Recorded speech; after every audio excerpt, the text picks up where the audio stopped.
First Minister, I've seen a COSLA document which argues that if councils are not allowed to cut teacher numbers, then there may be massive rises in council tax.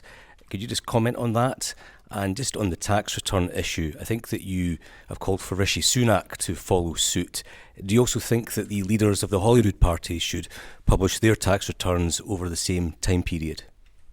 On the first question, councils like the Scottish Government are operating in a really tough financial context at the moment. So there are tough choices for councils to make. There are tough choices for the Scottish Government that we are making in the context of our draft budget for next year.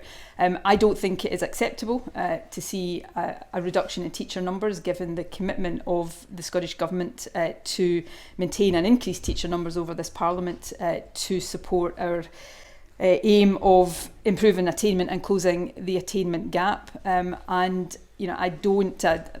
not sure if it's the same COSLA document that was being referred to last week, so I don't know whether I have seen or even seen extracts of the COSLA document you're talking about. But councils have to make balanced judgments. They are, as things stand right now with the draft budget, receiving in next year's budget an increase of over £500 million, and therefore, yes, there are difficult judgments, but I think there is an increase there that allows councils to make balanced judgments that deliver on a range of priorities. I think the only other point I would make here is at this time of year we often hear predictions about the decisions that councils will take as they set their budgets. If I cast my mind back to previous years, we've heard pretty dire predictions ahead of budgets being set for job losses and council tax increases. By and large, they have not come to pass.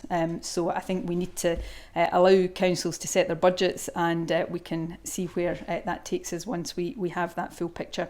On the tax return, I understand Rishi Sunak has said previously that he will publish his tax return, so I would anticipate and expect that he will do that. In terms of Douglas Ross and Anna Sarwar, yes, I think they should publish their tax returns as well. The reason I'm doing this today is I made a commitment to do it. Many of you asked me about it last time I stood here, and I think it does help with transparency.